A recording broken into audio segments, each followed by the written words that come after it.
One. Hey guys, Daniel here. This is another video. My next guest, he needs no introduction. It's the legendary Matthew Rosenberg. He's been doing some fantastic work recently, and he's had some amazing comics that came out and some new big comics that are coming out soon, such as Task Force C, DC versus Vampires. We recently had Joker Puzzlebox, but of course, we're here to discuss one of the biggest things that's coming up soon. What's the furthest place from here, which comes from Image. But he's also, you may also know him for his work in comics, which is Four Kids Walk into a Bank, X-Men, Rocket Raccoon, and We Can Never Go Home, and so much more. But Matthew was very kind and agreed to come on for an interview and let me annoy him. But Matthew, thank you so much for coming on. How are you doing today? Yeah, I'm great. Thanks so much for having me. We've been trying to do this for a while, so I'm happy it finally worked out. Yeah, and everyone understands. You guys know I'm never annoying. I'd never try anything. But Matthew is very kind in helping just arrange this, and he's such a kind person. So I'm so excited to get into all of this. But so first, let's get into what's the furthest place from here. In case anyone is wondering, what can you tell us about that book? I believe it comes out sometime November. Yeah, it comes out November 10th from Image Comics. So it's my new creator-owned book that I made with Tyler Boss, who I made Four Kids Walk into a Bank with. And basically, when we were making Four Kids Walk into a Bank, we knew we like working together. We're very good friends, and we knew we wanted to do something else together. And basically, we just had the idea to do something that still felt like us, but was very different in every way. Yeah. So where Four Kids Walk into a Bank was like a tight mini series, then crime and based in a real world and sort of comedy and a crime caper. We were like, let's do an ongoing story, science fiction, fantasy, adventure, huge cast, like so we're really trying to do something that's very different, but still keep it like us. And Yeah. I'm really excited about it so far. Not a lot of people have read it so far, so we're in that nervous phase of being like, well, we like it, but we don't know if it's good. But so far, people have been really into it, and I'm really excited for people to finally get a chance to check it out because we've been working on it for a long time. Yeah, and you don't have to worry. Everyone knows comic book fans, sweetest people in the whole world. They'll never insult you, never do anything wrong. I just, I'm sure you can see it. Like, well, I'm asking you, I only insulted you maybe 10 times, which is actually, Yeah, it's not so bad. It's not it's so not bad. bad. Yeah, that's pretty good, and that's just in one per message, so it's not Yeah. bad. That's fine. Yeah. That was in my opening email for those who don't know. That's what I do with most of my guests. You see, I call it reverse psychiatry, not psychology. I reverse psychology you into doing this interview by insulting you. Am I a That's fine. genius? I guess you could say that's fair enough. To be honest, I'd have to agree. But yeah, so just can you hear me okay? Yeah, yeah. All right, perfect. Yeah, it's pretty my Irish accent. But yeah, so what can you actually tell us about the book? What's the furthest place from here? Because I know it's kind of a post-apocalyptic story set sometime in the future, and of course, it's a story with a lot of heart. But what can you tell us about it? Yeah, so it is, as you said, a post-apocalyptic book. Basically, the at some point in the story, in our world, society as we know it, the world has been destroyed, and all that's left are these gangs of children. There's no adults left, and the children all live in the ruins of society. They're sort of remnants of it, and they're kind of rebuilt a society kind of guessing at what it should be like. So there's a gang of kids who live in the police station and they sort of run around and enforce their own rules. And there's a gang that lives in a bank and they do trading and business. And it's all very weird and kind of a messed up like game of telephone version of what the real world would look like. But our story follows a gang of kids who live in a record store, and they live among the records, and they sort of worship and protect the records, but they don't fully know what they are.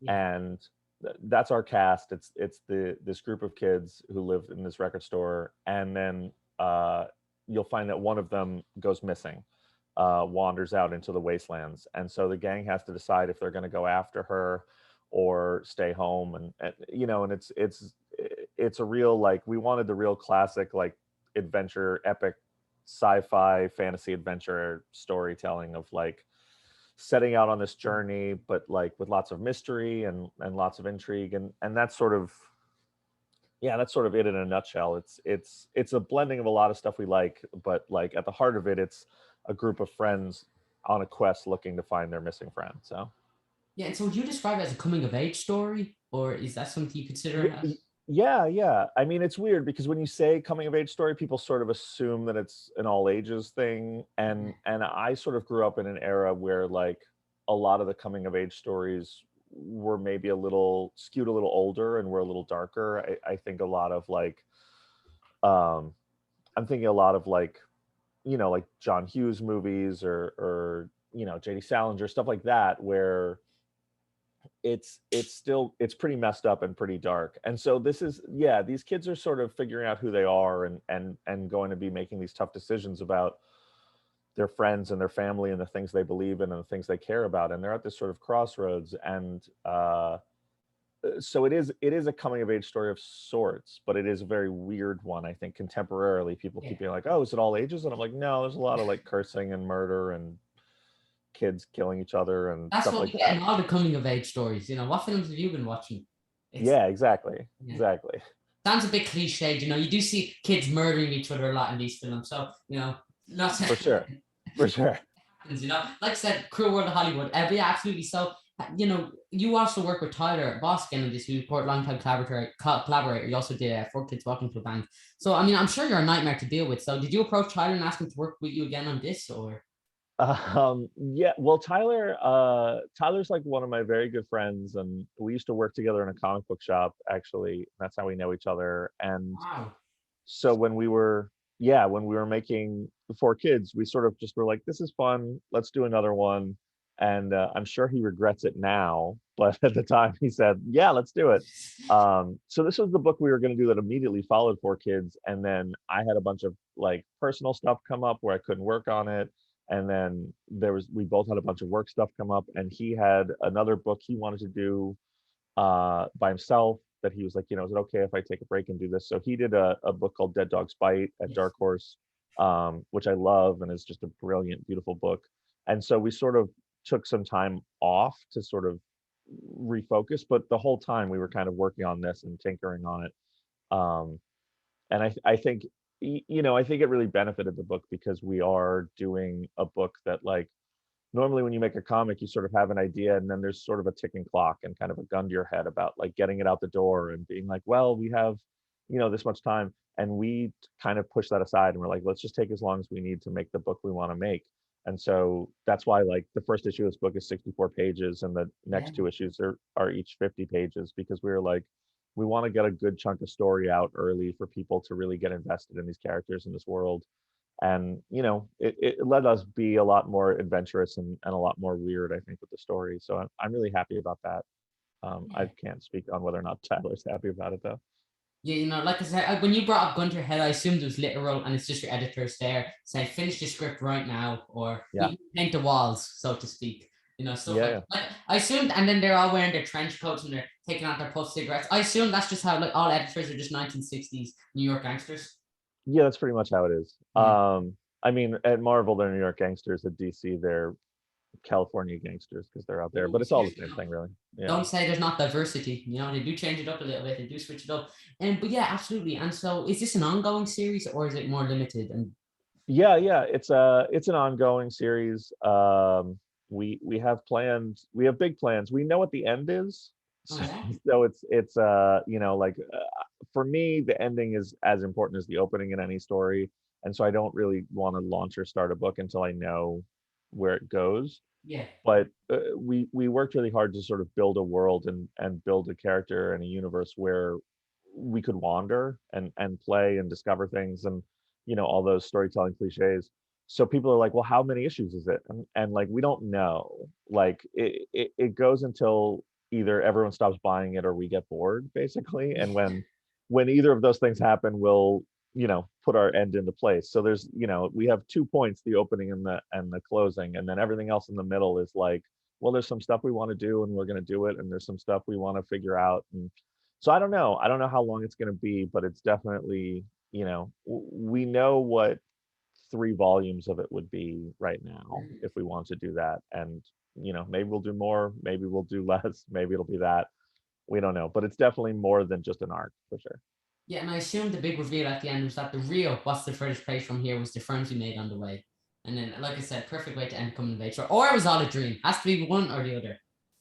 It's both. It's a dream about having friends, which is, very aspirational for me. So exactly, absolutely, and I think that hits home just about everywhere. But yeah, so absolutely. So getting to work on this is, I imagine, it's a lot more freeing, because I know Scott Snyder put this perfectly. He did a panel before, and he said, while working on Batman, the job is, or while working on your own characters, you know, it's your job to make people care about them. But working on Batman, it's your job to make people continue to care about Batman. So did you feel a bit more freedom here, and then also a bit more responsibility, because no one's going to come in liking all these characters, and it's going to be your job to make them like them more. Yeah, Scott's much smarter than me, so he said that well. But yeah, it's interesting.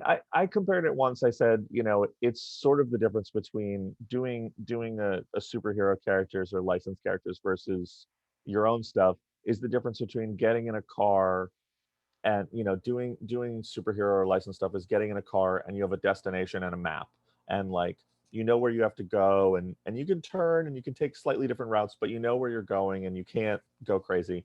And doing your own stuff is getting in a car and just driving. And like I said that once and someone was like, wow, it sounds like you hate superhero comics and making them. And I was like, no, not at all. Most of the time when you use a car, you want to know where you're going and you want to have directions. It's very helpful. They're just very different experiences, and it's very much like it's freeing to do your own stuff because you can do whatever you want, but that's also sort of terrifying in its own way. And like you can have these ideas where you break it. Like I can't break Batman. I can't just be like, I wrote a Batman story and now no one likes Batman. Bane did it. That's true. He did, but he got better. That's the point. Like he's fine now, I think, mostly. Psychologically, not so much, but yeah, but he was not great before, so it's hard to tell. But me and Donnie Cates used to talk about this all the time, where people, when we came into Marvel, people would yell at us all the time and be like, "You're ruining this character," and we're like, "We can't ruin these characters. Like they're not ruinable. People will love them. People will write awesome versions of them when we're dead. Like these characters live far beyond us, so like we're gonna take chances and be weird with them and like mess them up and put them through a meat grinder and make them change. And if people like it, cool. If not, like someone's going to reset it and someone's going to fix it and someone will come and do a great version after us. And that's sort of, I think, how you have to approach that stuff. But when it's your own stuff, like we can ruin these characters. We could totally just make it so that like, me and Tyler can make this book and people can be like, I was into it and then they did this thing. I'm just never going to read this book again. And we're like, oh, that's the end of this. So like, it's a lot more pressure and a lot more terrifying to do your own stuff in a certain way, but also a lot more freeing. Yeah, absolutely. And if it makes you feel better, I don't read your work anyway, so. Sure, yeah. So I have nothing to lose. I might as well just make it weird and terrible. Exactly. No, I'm messing around. Of course. And so, like I said, people can pick up what's Furthest Place From Here, local comic book stores, November 2nd, is it? 10th. Oh, 10th, that's right. Yeah, November 10th. And if you buy enough copies, with every copy, Matthew Rosenberg will give you $10 or 10, whatever your currency is. Isn't that right? Yeah. No, it's only $10. It's 10 American dollars. We tried to do the currency thing and it got too complicated. I couldn't figure out pounds and all that euros. And you just hand deliver it. You fly over to your house and just throw the money at you and then jump out the window like the Kool-Aid man, I think. Yeah. I don't think there's going to be more than 3 or 4 people buying the book, so it shouldn't be that difficult. Yeah, one round trip. It's one to your parents' house and then to the 3 other people. Yeah. Yeah. Absolutely. And so, do you also consider this like a personal story, because obviously you have this connection with these characters, and like, of course, you've got working like the X-Men and all these other characters. As great as it is to write for Cyclops, he's not really your characters. Though, do you still have that connection, or is it more with your own characters because you kind of understand them better than anyone? No, it's weird. I do often have a personal connection with the characters that the superhero stuff I write. Like for me, I learned to reading X-Men comics. Like I was stealing my older brother's X-Men stuff. So like, people are being like, oh, that it's not the same as your own stuff, and it's like, well, it's not. But like, Cyclops is a character that I've spent my whole life with, basically. Like it's a character that I've cared about since I was 3 years old. So like I do have a weird a lot of superhero writers have a weird connection to the characters. Like we're really attached to them in certain ways, and so it's different than making your own stuff, but like it's not impersonal at all. It is still very intimate and very like it's a heavy burden. Very rarely have I written a book where I'm like, well, I don't care about this character. Like I can just do whatever. I can't really think of one. Like with weird alternate universe stuff, you're kind of like, well, if they, Probably if they Grifter. Probably Grifter. You're just like that. Let's kill Grifter. Just because why not? Let's kill Grifter. No, I love Grifter so much. I was trying to think of one, and I was like, yeah, I don't know. I did like a story in the Venom verse where I was like, well, this isn't about X-23, and I was like, this isn't really X-23, and I sort of had like You just a had an weird existential disconnect. crisis. What matters? What doesn't? Why are we here? Why is X-23? This isn't real. Yeah, yeah. Well, I mean, it's funny because when I went into it, I was like, this is not really X-23, and I was like, how do I make myself care more about this? And I was like, oh, I'm gonna show her version of the X-23 origin story. So like we have a lot of the stuff from like NYX and that stuff in the book. But it's like an alternate take. But I was like, well, that's my connection to the characters. Like I read when she started, I read when her origin. So like, it's finding those connections when you don't have them is sort of the key to it all, I guess. Yeah, definitely. And so you just brought up there X-Men. Like, of course, that's a team book, and I'm not sure. I mean, I kind of like what's Furthest Place From Here. Would you really consider that a team book or more just a group of characters? Is it? Would you kind of consider a team book? And with that, is it harder to write this group of characters? Because I know I've interviewed many writers who've done like team books, and they always say, yeah, because there's that one moment where you didn't give this character a moment, or you didn't get this character to speak. So is that the same for you? And what's Furthest Place From Here? Yeah, it's funny because the team book thing is interesting because I've written a bunch of team books. For me they're harder. For some people I know they're always like team book is easier, and I'm always like, no, I'd rather have 20 pages with a character where I can just focus on them. But early on when I was writing Scott Snyder, to bring it back up, Scott was like, the important thing about a team book is like everybody needs to justify their reason for being there in the story all the time. Like you can't just be like, this is the guy who punches clouds and we have no use for that and we're in the sewers and he's just going to be hanging out. Like it doesn't work that way. Everyone sort of has to pull their weight, and it's for a bunch of reasons. One, because you want characters to be useful to a story, but also because people who are fans of a character are going to follow that character, and you don't want to like, you don't want to put Beast in your story and have all these people be like, I love Beast, I picked this book up because Beast is in it, and then he's just in the background like having lunch the whole time. um and I Still like reading it. It's still reading. yeah, I mean, I actually really like that. I would love to have Beast eating lunch all the time. But when it's your own book, I mean, I would never say it's a team book, but it's a big cast. There's a lot of characters, but I don't feel that burden to like have them all be useful all the time. They sort of wander in and out. And like, it's something that me and Tyler actually really focused on, is that like, there's a lot of kids in the gang, and some of them are more focused and some of them are more important, but like you see them a lot, and there's some of the background players will come in and matter a lot. Like I know in issue 3, like a character who hasn't spoken that much uh has a really big role, and suddenly, and like we talked about that a lot, about whether or not we were giving a sort of background character too much import. And I was like, but that's real life. Like someone who doesn't figure into your life in a big way normally can come in at some point and have a major impact in your life, and that's important. And like there's a sort of realism to that I really like. So no, we don't, it doesn't follow the rules of a team book. We're not always like justifying everyone's reason for being there, and we're not focusing on everybody, and no one will care if this character vanishes for a little bit or disappears. But yeah, in a lot of ways it probably is a team book to the outside perspective. Yeah, and so you just brought up Cloud Puncher. I assume that's one of the characters in What's the Furthest Place From Here? Yeah, but Yeah. he dies really fast. Wow. Okay, that's just. I don't even want to do the interview anymore. I don't see the point in any of it. I can't believe you got rid of Cloud Puncher. I love Cloud Puncher. How dare you? Have no respect for previous players. Everyone get it trending on Twitter. You Yeah, create a character and then kill them in 5 seconds, and now fans are going crazy. They love Cloud Puncher. How could you do that? Such a it's well-defined character.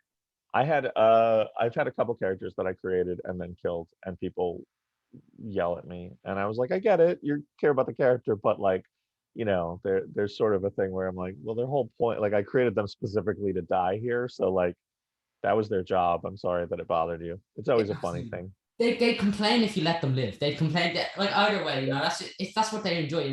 They feed on just complaining. And what can I say? It's good. It works out amazingly. But yeah, actually, and I know you're doing, of course, a lot of work with the vinyl company. So like, and this is like something so unique. Like I've never seen this before in comics. So what can you tell us about that vinyl aspect? Because for everyone that don't know, Matt, can you explain it to them? Yeah, yeah. So when the pandemic hit, we wanted to do something special for comic shops when they opened back up.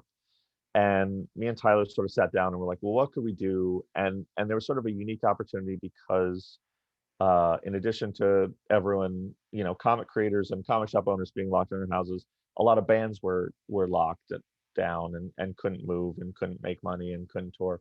And so we were like, well, what if we got bands to record songs? The book, like, records are a big part of the story of the book. And um, what if we went and had these bands do 7-inch records for the book? And we reached out to a couple bands that we really love and care about, and they all were like really enthusiastic about doing it.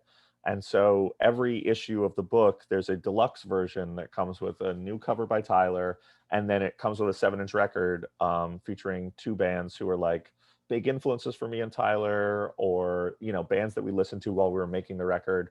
And it's really fun because it's sort of a behind the scenes look at the process, because they're bands that influenced us and influenced the work, but they also turn around and sort of become the soundtrack to it. Like, the songs are the soundtrack to the issue.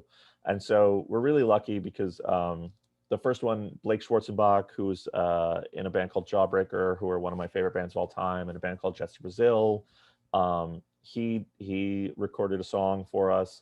And a band called Joyce Manor, who I love very much, did a song. The second 7-inch, the second issue has a 7-inch, and it's got new songs from Screaming Females and Warriors, who are just 2 of the best bands around right now. And so we're really excited. We're going to do one for every issue.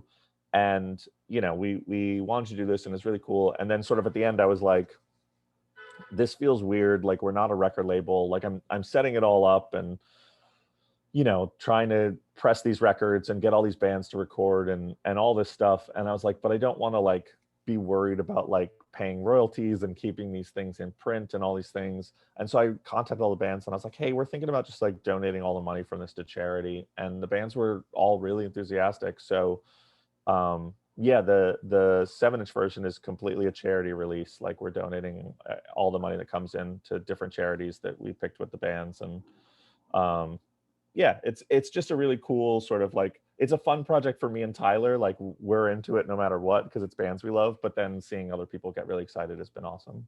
Yeah, that's amazing. And so are these all original tunes just for the comic, or classic ones? So they're all cover songs. Oh, okay. The bands are all covering songs that sort of fit with the book, but they're all recorded for the record, for the comic. They were all the bands went into the studio to record for this. So they're songs no one has heard before from these bands, but they're all like cool covers. There's some awesome ones that are like, I can't talk about what they are yet, but there's some where like people have turned in covers where I was just like, oh, that's so good. You got a sniper dot in your head from all the bands just camped outside taking turns on the sniper. Yeah, for sure. Yeah. So if Matthew suddenly falls off camera, we all know what that's about. He probably just gone and pick something up. We'll just wait here for a little bit. Yeah, but absolutely. And like I said, so everyone make sure you can also go pick up the record as well, as long as it's coming with some amazing bands. And like I said, Matthew is very kindly agreed that it does benefit charity, so please make sure to do that. But yeah, absolutely. And so another thing I want to touch on is another new comic you have coming out soon, Task Force Z. Yep. Which I'm so excited for, because if you watch my channel, Suicide Squad, my favorite comic book team of all time. I recently hosted a panel with 3 squad creators, Ostrander, Williams, and Thompson. So, it's fantastic. But yeah, Task Force Z. And it's Suicide Squad, but it's zombie Suicide Squad, right? Yeah. So the idea is, what's the next step of the Suicide Squad? What's the more messed up version? And we have this idea that they have a way to bring people back from the dead, sort of. And so the government has stepped in, decided to have a new squad ready to go, and it's Bane and Man-Bat and Arkham Knight and Mr. Bloom and a new character called Sundowner, but they're not fully aware of what they're doing. They're sort of zombies. They have an awareness, but it's sort of, it depends on how much of the Lazarus resin is the substance that brings them back, and it sort of wears off. So when they first get their injections, they're pretty much themselves, but as they go on a mission, it sort of starts to fade and they become more zombie-like. And so they need a human, a living person to come and sort of shepherd them and guide them. Who could that be? Yeah, exactly. They need someone who is familiar with coming back from the dead, and so that would be Red Hood, Jason. is the leader of the team. Jason Todd Um, himself. Jason Todd himself. People are really worried that he's dead. I was like, he's not dead. He's fine.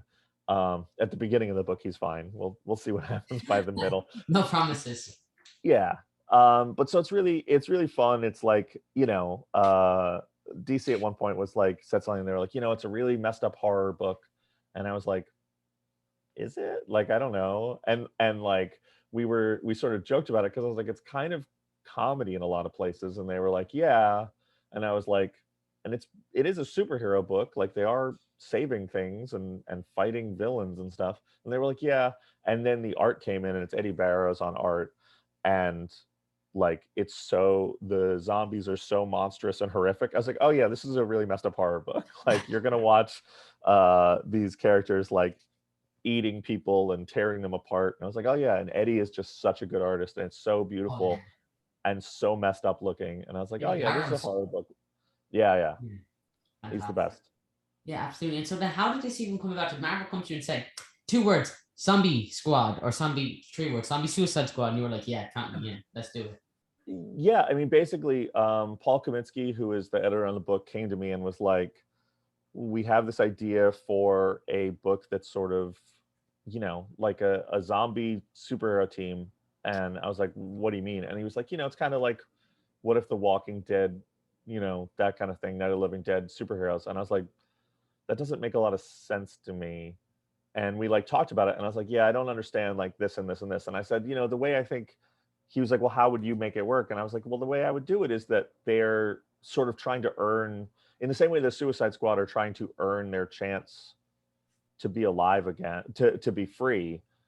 These are characters trying to earn the chance to be alive. Like, they're dead, but there is a way they can be fully alive and not dependent on the resin and not addicted to it. And they can get their life back, but they have to earn it by doing this. And so that's what it is. It's a literal redemption story for them. Like, it's not metaphorical about getting their souls back. It's literally they're fighting so that they can become alive again. And Paul was like, wow, that's great. And he was like, yeah, are you sure you don't want to write this? And I was like, yeah, my plate's pretty full. I don't know. And I was like, the only way I would do it is if, like, you'd need some heavy hitters on the team. You need like Bane and Man Bat. And he was like, done and done. And I was like, Wow. but you need a big Bat family person to like be front and center. And I was like, you need like Red Hood. And he's like, let me get back to you. And he called me back like 10 minutes later and was like, you got Red Hood. What else do you need? And I was like, oh, I guess we're doing this now. I guess this book is happening. Paul's a great editor, and I love working with him, but he's also very good at talking you into things. And like, that was it. It was his few sentence idea. And from there we were like, well, it's kind of a Suicide Squad thing, but kind of a weird, more messed up version. And, here's the cast. And then it just became this thing that we were just in love with as we built it, where we're just really excited about how weird and different and messed up it feels from everything else in the DC universe. And I'm really excited for people to read it, for sure. Yeah, definitely. And Paul, if you're watching, we all thank you for, suckering Matt into doing this, of course. But yeah, on a scale of 1 to 10, is Condiment King in this? On a scale of 1 to 10, Answer your 0. question. Is Condiment King in this? Stop bluffing. Come on, where is he? Give me Condiment King now. He's not. I'll be honest with you. There was a chance he was going to be in issue 1. We were like, oh, why'd you take him out? We needed someone to get thrown off a roof early on, and he was a front runner, but it wasn't him. As long as my boy Condiment King gets some airtime. Now, let me pitch you on why Condiment King should be in this. I have this long running line. I've interviewed so many current DC writers, and I subtly bring up Condiment King like I just did there. Like, you didn't even notice how smooth it was. So I figured if I subtly bring him up enough, then it'll go into their brain, and then they'll just have Condiment King in their brain, and he'll either get his own miniseries or he'll just be in everyone's book. And either way, I'm set. So yeah, put Condiment King in the book. Okay, yeah, he'll be in it. I'll probably take Red Hood out, and when that happens, I'll give everyone your email, all the Red Hood fans, so they know. I understand. Yeah, that's an equal exchange. It's a good hill to die on. If I can die fighting for Condiment King, I always knew it'd end like that. If you took Red Hood out of a book, so he wasn't in any current books, you probably would die on that hill. They probably would literally kill you. So, but Condiment King's there, so is it? Yeah. Mitchell Mayo himself. Yeah, stop hurrying on with this joke. I'm so proud of it. You need to catch up, man. That's another brilliant singer. Everyone subscribe to that just for that. Lovely sentiment. But yeah, so Conan and King, don't know why I brought him up, but yeah, let's continue. But yeah, actually, so like I said, this is obviously a team book, and so is this set in current continuity? So are all these characters like dead for sure? Like dead? Yes.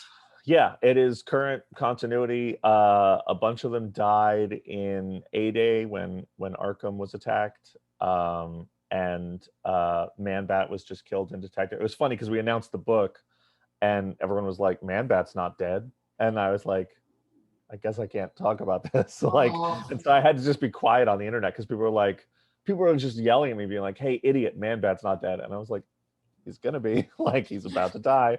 And so Man-Bat's dead now. And Nuclear manslaughter, maybe. That's yeah, there you go. Car crash. So yeah, it's current continuity. It's all the characters. Mr. Bloom is an interesting one.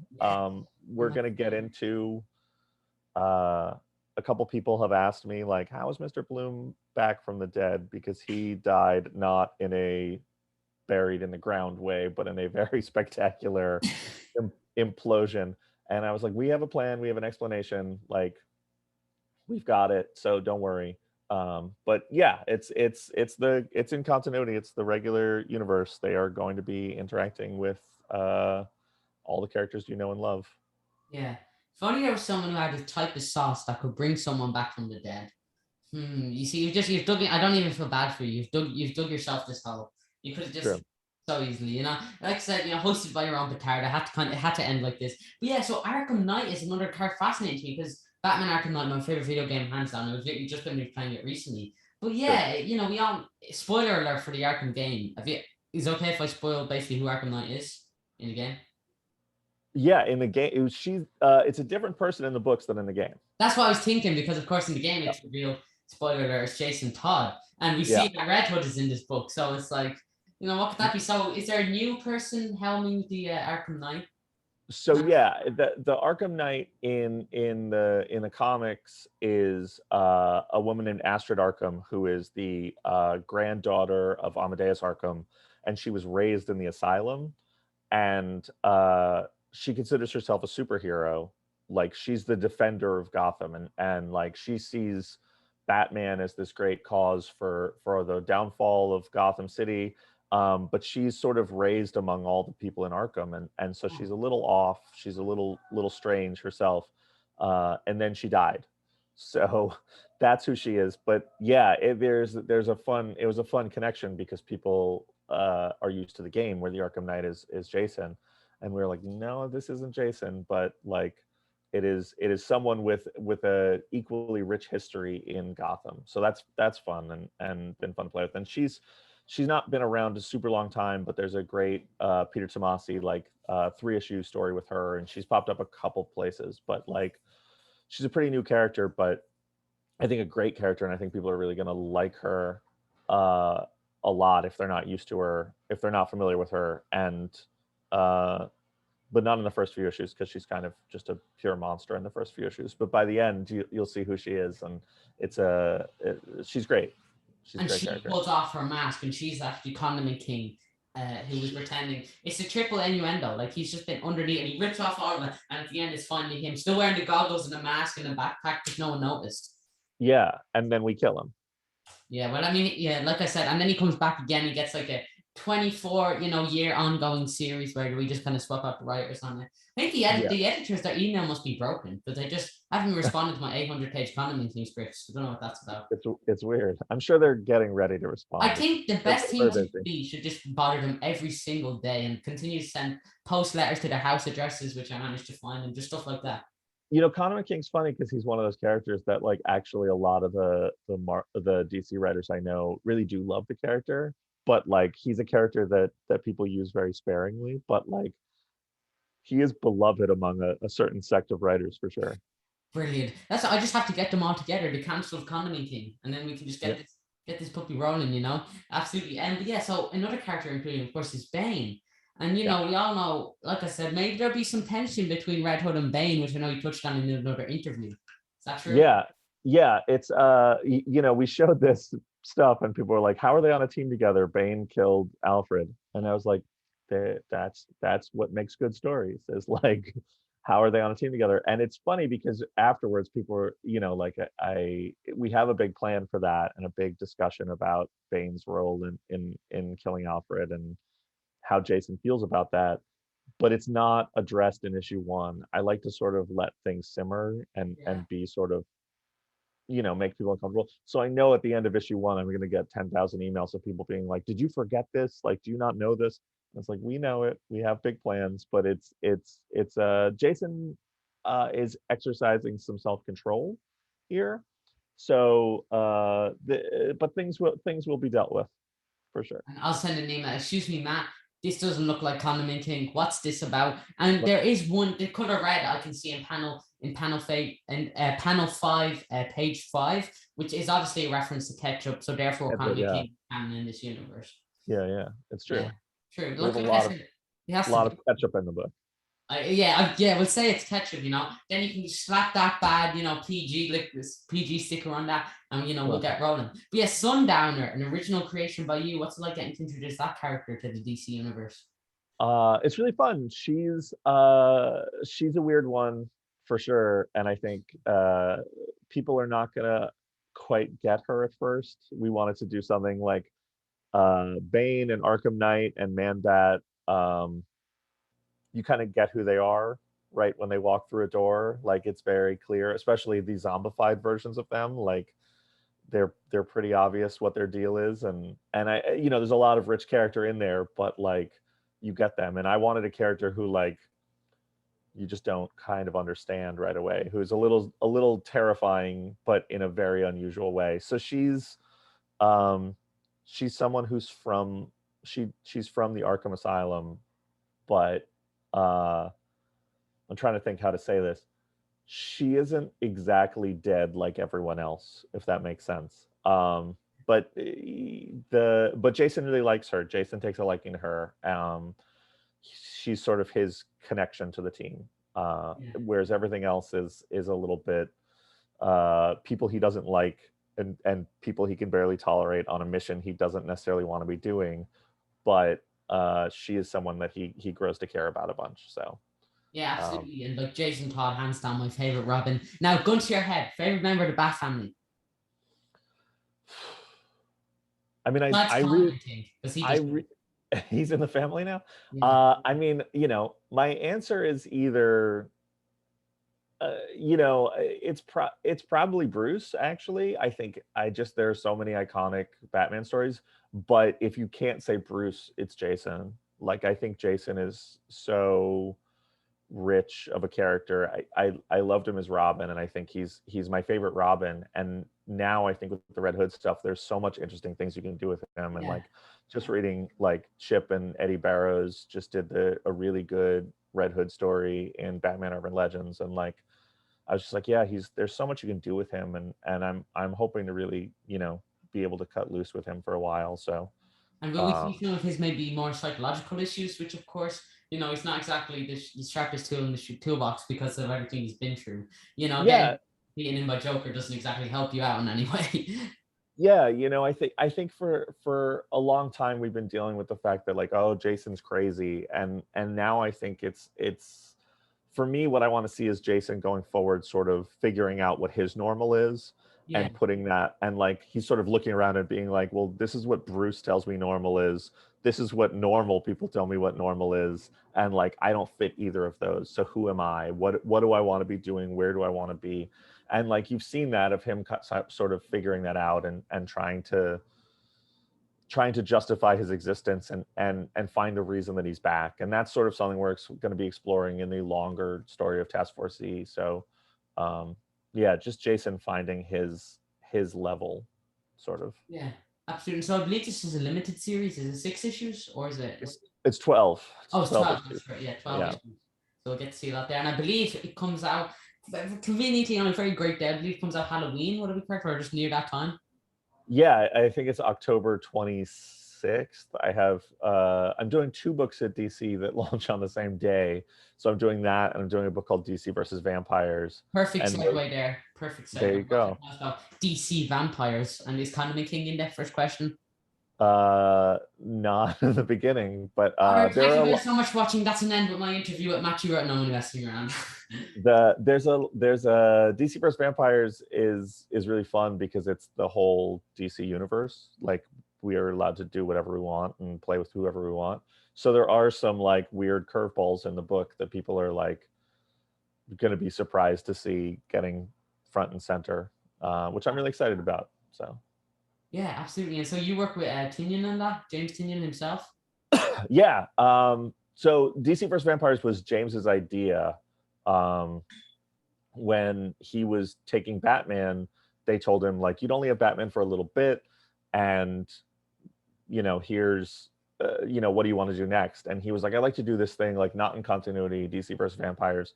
And they greenlit it, and then his Batman started coming out, and it sold really well, and fans really loved it, and they were like, you're gonna stay on Batman, like we want you on Batman. And then at a certain point he was like, DC came back to him and was like, okay, now it's time to do DC versus Vampires. And he was like, I can't do that, like I'm writing Batman, my plate is totally full. And they were like, we really greenlit the book, we really want to do it. And me and James are very good old friends, like we both known each other since before we were making Yeah. comics. And um he called me and was like, would you have any interest in doing this, like here's the pitch. And I was like, I love that pitch, like yeah, let's do it. And he was like, oh, I had a sort of ace in the hole on this one, and you didn't even let me give it to you. And I was like, okay, what's the ace in the hole? And he was like, we already have an artist, and it's Otto Schmidt, who I did Hawkeye Freefall with, and just I love Otto so much.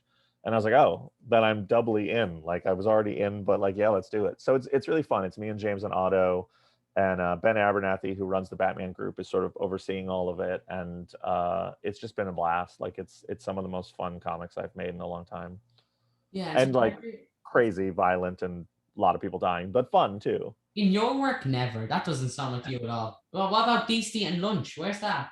But the lunch has been poisoned. Boom, Marvel DC crossover. Guess who it was? The ketchup, something wasn't right.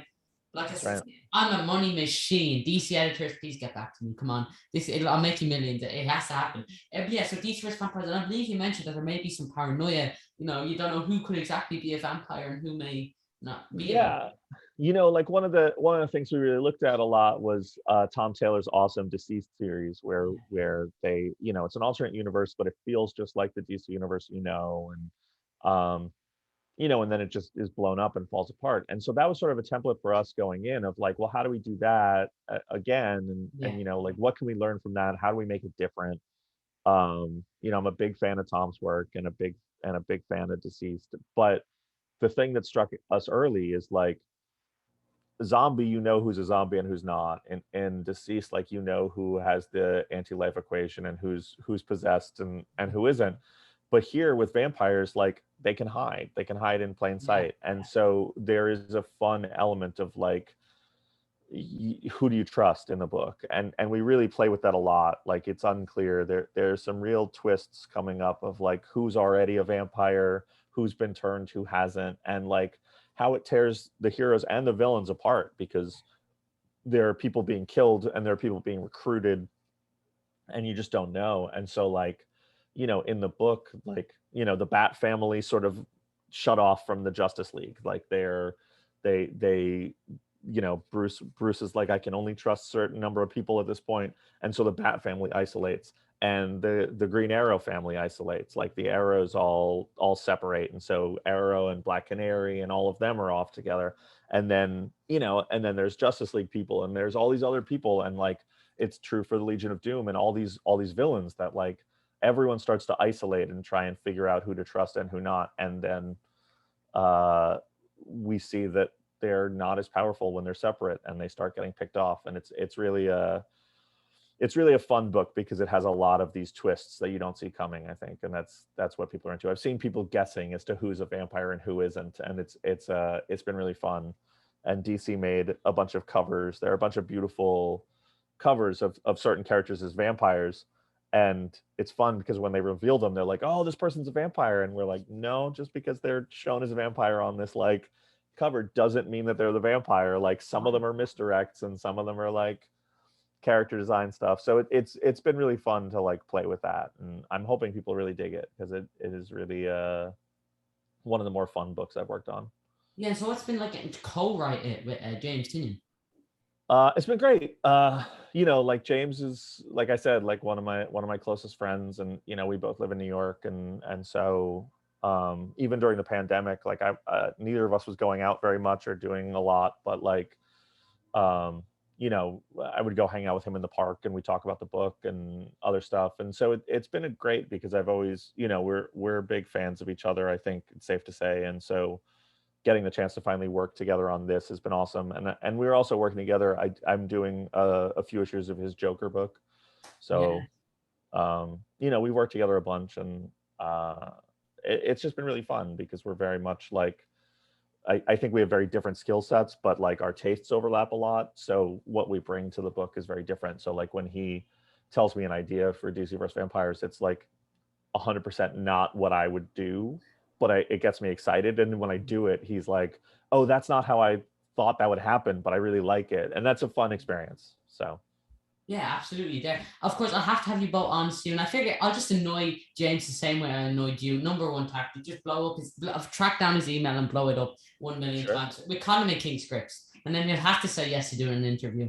If anybody would want to talk about Condiment King, it's probably James. So Yeah, absolutely. But another one, you just gave me a brilliant segue there. Joker, you got to do Joker Puzzlebox.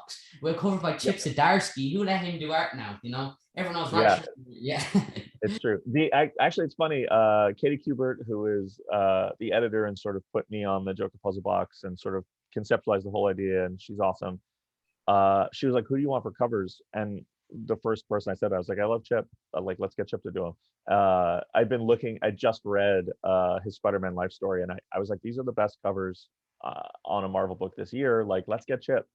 And she was like, "Okay, if he'll do it." And of course, like she was like, "I'll email him now." And I'm like furiously texting Chip, and I'm like, "Katie Kubert's about to email you. Like, say yes." And yeah, it's just been awesome. And that book is a ton of fun to make, and a real logistical headache, but in a very Yeah. fun way. Because I believe it's kind of like a new concept, I suppose. Like the puzzle box, it's a new format, I guess. Because you do Yeah, like kind of a mystery thing. yeah, it's a very weird one because it's 14 chapters, which translates to 7 issues. And they're all drawn by different artists, but basically the idea is that it's the Joker telling stories to the Gotham Police Department as they try and solve a murder. The Riddler has been killed, and they want to figure out who did it. And the Joker is like, "I know, and I'll tell you." But of course, it's the Joker, so he's telling these stories, and they don't know what to believe and who to trust. And um, the stories are weird, and like they don't always have a point. But each story is also its own little kind of mystery of like, why did this happen and what does this Yeah. mean, and how, so there's all these clues that like the Joker's leaving clues, but he's also lying about things and misdirecting things. And so there's a really interesting thing of like, it's very unusual in especially in big two comics to have unreliable narrator in the story. And so we have the luxury of doing that, where Joker is your narrator, but Yeah. also we have the added bonus of like the fact that there's someone there to call him on it, that Commissioner Gordon is in the room to be like, "I don't believe you. That's not true. We heard this." And so it's a weird version of the unreliable narrator. But what you end up with is this book that's sort of an anthology because it is 14 stories about some of Gotham's biggest villains, and it is also one big story. And yeah, it's a really, really weird, strange project. But I didn't know how people were going to feel about it. But like, people are just really been amazingly kind about it and sort of like flooding my inbox and my mentions with love for the book, which is an awesome feeling. Um, and I keep wanting to tell everyone like it gets much weirder and crazier than you think. Like it's a very strange and intense book in a lot of ways. So I'm hoping that people stick with it and see where we're going because it's a very wild trip. Yeah, definitely. So was it free pickings? Were you allowed to use any Batman villain you want for the story? Yeah, yeah. They Wow. said do whatever you like, and I was like, let's take these dozen characters and throw them in jail and have them at each other's throats, and then we just been adding more and more as it goes. So there's like a couple cameos here and there of like we have the heavy hitters. We have Bane and Poison Ivy and Harley and Black Mask and Two Face and Yeah, my Penguin. favorite Two Face. Yeah, Two-Face is the best. But then, you know, we have some B and C listers like Killer Moth and Professor Pig, and then, you know, there's some real weird guys in the background, and some unexpected ones. You know, like Clayface is going to show up, and Don't tell me you chose Killer Moth over Conor McKee. I 100% trust Killer Moth over Conor McKee. Ah! Sorry. Why? No, okay, the Sorry. nice one. No, I think it'll take a while to move on from this rule. Can't believe you got to choose any Batman villain and Conor McKee didn't make the cut. He should be number one on that list. Screw Joker. Conor McKee Puzzlebox. King Puzzlebox. I'll pitch it. Yeah, we can only have like 18 or 20 villains throughout the series, so Conor McKing didn't make that list. And plus, you couldn't get him. He was too busy on his own like miniseries and his, of course, and his film franchise and all this thing going on. Yeah. And his food truck franchise, which I wouldn't buy from. Just some advice. Yeah, I mean, not good. yeah, no, not the good stuff. Just condiments. No one wants that. Yeah, exactly. Like he just sprays ketchup into your hand, and you're like, thanks. Just walk away. And for like I said, he just hands delivers it. But yeah, absolutely. And so Batman villains, I think Batman quite possibly is the best rogue strategy of all time. I remember, I think I saw somewhere that each Batman villain represents an aspect of Batman. Like Scarecrow represents his fear, Bane represents his strength, Two-Face represents his need for justice, and all these different things. So is it fun for you to kind of play with all these brilliant rogues and like write them? And is it tough for you to kind of get into some of their voices? Because, you know, Joker doesn't sound like, you know, he's not like necessarily like he's not going to deliver these very big intelligent monologues. So is it tough for you to kind of write the characters and their voices? Yeah, you know, it's really fun because not only do I get to jump around all these characters, but they're also going up against each other a lot. There's a sort of like element of their competing. So you get these really fun moments of like Bane and the Penguin fighting, and like what does that look like? And that's actually one of my favorite ones because it's you know, the Penguin thinks he's smart and assumes that Bane is an idiot, and like Bane outsmarts him, and it becomes this whole like really complex like struggle for the Penguin to sort of figure out how to handle, and like, yeah, it's really fun to jump around and get in people's heads, and then have it all framed by the Joker, who, you know, kind of doesn't like any of them, kind of looks down on all of them, but is also like you said, he's not someone to give these long soliloquies, but he's also really brilliant. And so like he is guiding things in interesting ways and like manipulating things and giving people information. So like, you know, someone asked me, they're like, I'm looking for clues. And I was like, basically anytime the Joker is talking, if he's saying something more than is what's necessary, there's a reason. Like he's giving you things, but like what that reason is, you won't know. But like Has he anyone doesn't. predicted anything? Yeah, Wow. yeah. There have been some things that people have guessed that are correct, but no one has gotten where we're going. A lot of people are guessing who killed the Riddler, and yeah, no one's gotten it. So I'm excited about that. I'm really happy that they don't. Yeah. That people are not getting it so far, which is fun. Yeah, at the end, Gordon takes off his mustache, holds it to his chest, and say, "The real killer was the friends we made on the way." That's right. It's poetic. It's biblical. It had to end like this. It was written in the stars. It could only end this one specific way. No matter which route it happened, it would all come down to this one moment with Gordon just ripping his mustache bare off his face. Yeah. And it's not a fake mustache. He pulls his actual mustache off. He just bleeding. And now that's canon in the DC universe that Gordon has the strength to just rip his mustache clean off, like not individual hairs, just the whole thing, like all together. Yeah, wow. I'm so glad I brought it up. Actually, so before we finish up soon, another Bat Family character I want to bring up, which I know not really Bat Family, I suppose, but Grifter. So I know you have such a love for because you always see in the trade feeds just Grifter doing weird stuff, and Grifter's face photoshopped onto specific images. What is it about Grifter that you love so much? Well, coming from me, when my adoring for Conor McKing, I can't really say much. What is about Grifter that you love? I always loved Grifter before DC, before Wildstorm was DC. I just thought he's a beautifully designed character, like Jim Lee's design for Grifter. He's one of the best looking characters created in the last 40 years easily. Yeah.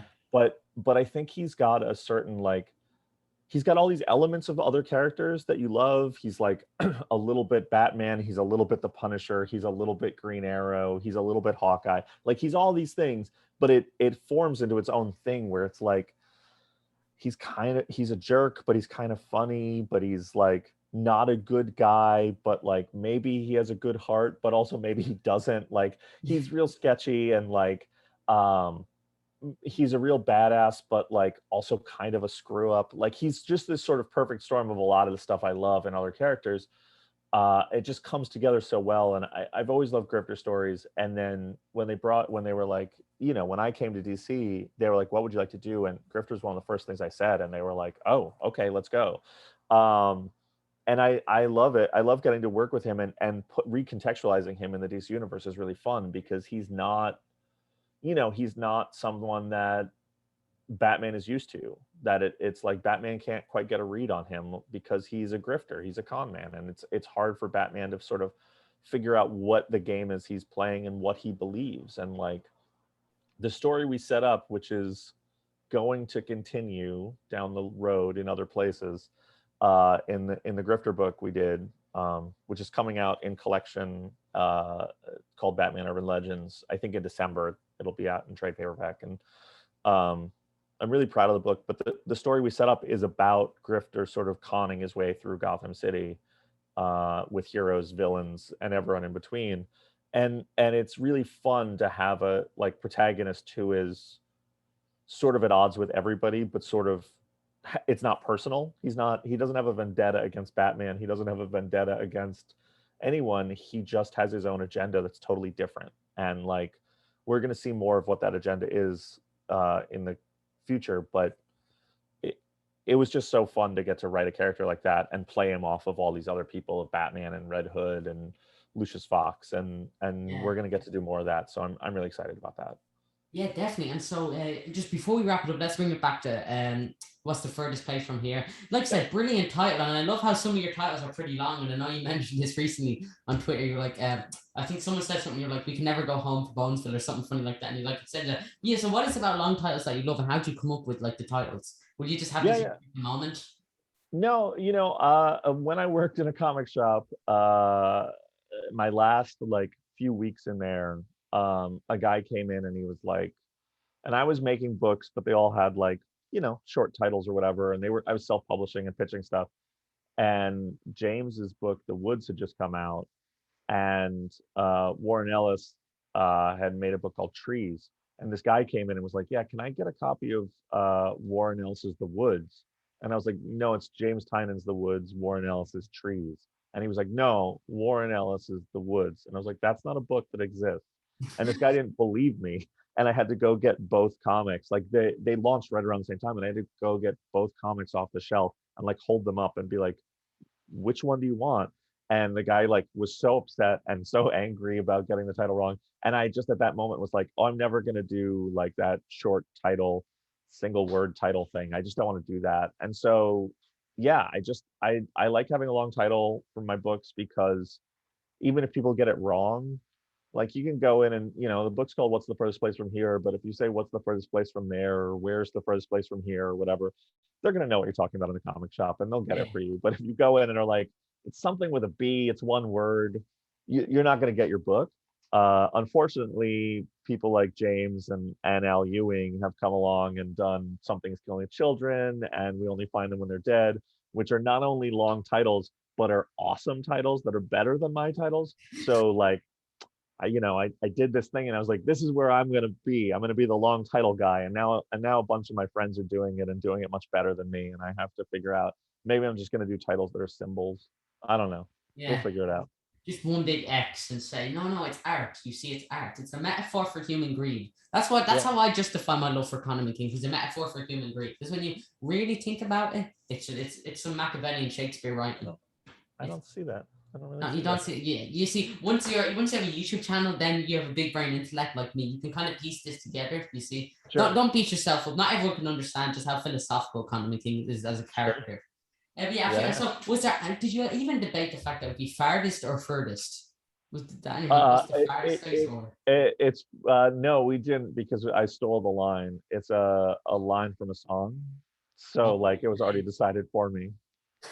Yeah, absolutely. Like I assume that's just how you get all your work. Although I can't imagine a song where four kids walk into a bank is a big phrase, but Four Kids Walking to a Bank was a funny one, because me and Tyler argued for like 6 months about what the title should be, and about a week before we had to decide.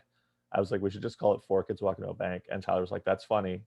And then it just stuck. Like, we never had a further conversation about like, well, does it work? Should we change it? Tyler just like texted back, that's funny. And then it was just on all our documents. And then that was what the book was called. So yeah. It's as easy as that. And also, I believe, give you a little perfect point bring up there. Just sometime last year, it's announced that they'll be making a Four Kids Walking to the Bank movie. And so what's that like? Yeah, it's awesome. It's really exciting and weird. Me and Tyler are producers on the movie, so it's a weird new Has it thing set for us. in? Yeah, has it set in? No, we're still in pre-production. So there's a script and we're working on that, and it's sort of reaching out to cast. I mean, there's a director and we're talking to actors. So it's still early. It's a long ways away, but it's been awesome. And we're making it with a company called Picture Start, who are a newer company, but like they've made a lot of, it's people from other companies who've made a lot of our favorite movies, and they're doing awesome stuff, and they have a lot of really cool stuff coming up. And we're actually everyone who's involved in it, we're really excited about. There's a bunch of people we can't talk about, but when it comes out, people will be like, oh, that's awesome. So it's been really cool to like, be able to step back from our own thing and watch other people sort of do their take on it and figure it out. And it's really flattering and weird and surreal, but in a good way. Is the film you and Tyler like just like kind of shrink down with movie magic and like combed hair, just pretending that you're kids? Is that basically the film? Yeah, but we're also all the adults. It's just the two of us in every role. It's And gonna it's a be silent film, black and white, because of artistic integrity. yeah. Exactly. Yeah, I mean, like it has to be like that, of course. Yeah, so has it actually set in, or would you not believe it until you're sitting there in the cinema and watching it? Yeah, no, I think it has to be I have to see it. I mean, we're gonna go to the set and stuff when they start filming, and that's probably a pretty weird big moment, I guess. But for now, no, it's just a lot of meetings. A lot of meetings and notes. Absolutely. And so, my last couple of questions, back to what's Furthest Place From Here. You had some amazing covers, and like I see you always post on your Facebook and your Twitter, like quote from Scott Snyder, Mark Waid, Donny Cates, all these huge names. So, have you just reached out to everyone you've ever met in your whole entire life, being like, Yeah, the cover, the quote thing is pretty obnoxious. I think it's fantastic. I'm like, look, wow, you have all these brilliant names. Yeah, I mean, I reached out to a lot of people who are friends, and a lot of people who are like heroes of mine, and people who made a lot of stuff I love. And I've been fortunate enough to meet a lot of those people. So it's really, I want to share the book, and I say to everybody, like, here it is, no pressure. If you like it, and feel like saying something cool. If you don't like it, that's cool too. You could also just tell me what you don't like about it. Like, I'd love to hear that. But also, like, we just sent it to people and said, like, no pressure. And a bunch of people were really kind and wrote back really nice things. And so it's I very assume flattering everyone was just super kind. Was that correct? no, not everyone's super kind. A lot of people were like, this is really weird. I was like, yeah, it's really weird. And then they're like, I like it. It's weird. And I was like, I'm not going to use that as a quote on the book. I like it. I mean, maybe I would. I mean, Donny Cates, Donny like read the book a long time ago, and he's me and Donny are super close. I was the best man at his wedding, and so like he knows a ton about the book. And I finally sent it to him, and he called me and he was like, this is the weirdest thing you've ever done. And I was like, yeah. And I was like, bad way? And he was like, no, I love it. He's like, but I don't know what it is. And I was like, cool. And he's like, you want me to give you a quote? And I was like, sure. I was like, are you into it? And he's like, I'm super into it. And he's like, but I think I need to talk about how weird it is. And I was like, talk about whatever you want.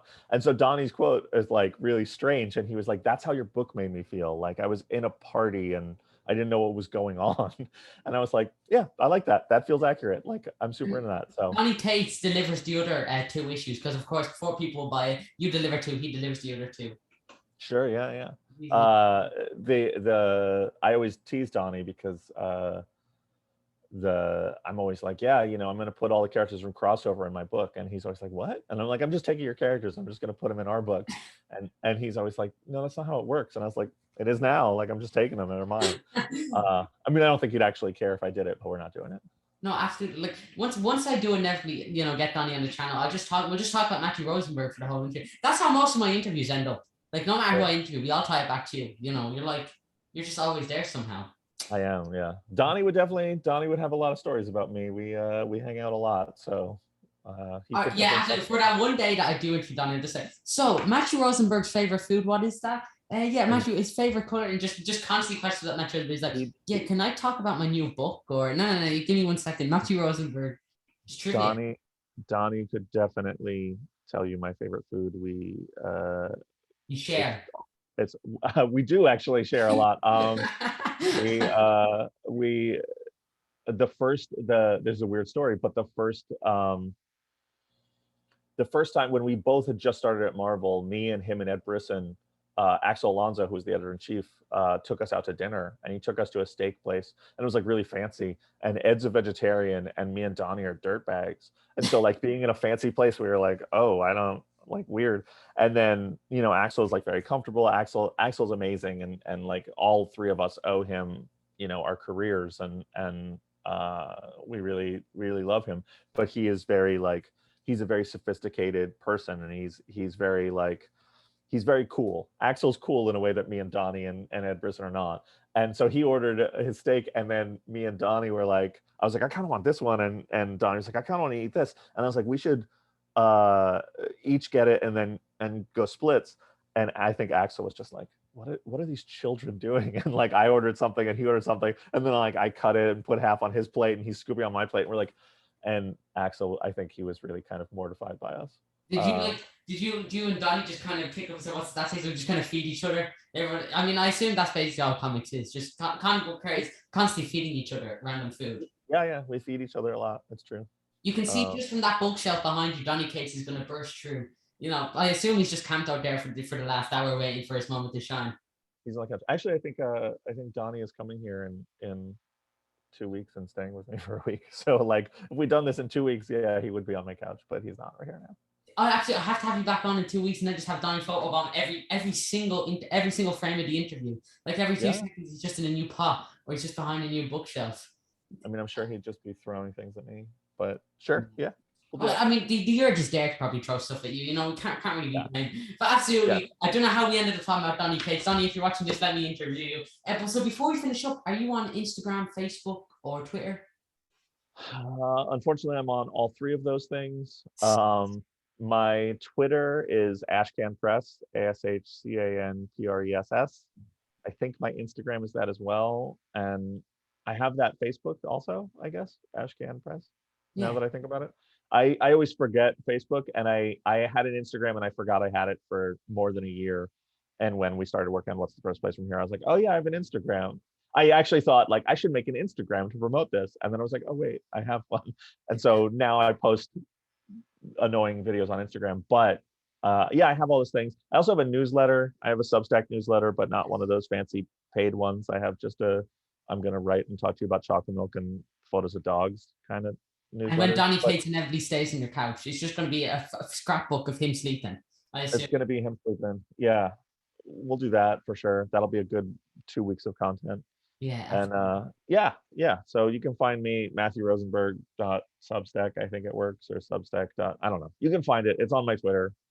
You can Yeah, find this one. definitely. Absolutely. And so anything like promote What's Furthest Place From Here comes out November 10th from your local comic book store. Task Force C comes out October 22nd. Whatever that Wednesday is, Oh, October 26th, maybe. 22nd, You're right, actually. I think it might be 26th. 26. I don't know. And DC versus Vampires is. The same day as Task Force E. Oh, absolutely. Brilliant there. And so, actually, before I just have one more question to ask you. If anyone's looking to get comic books, what advice would you have for them?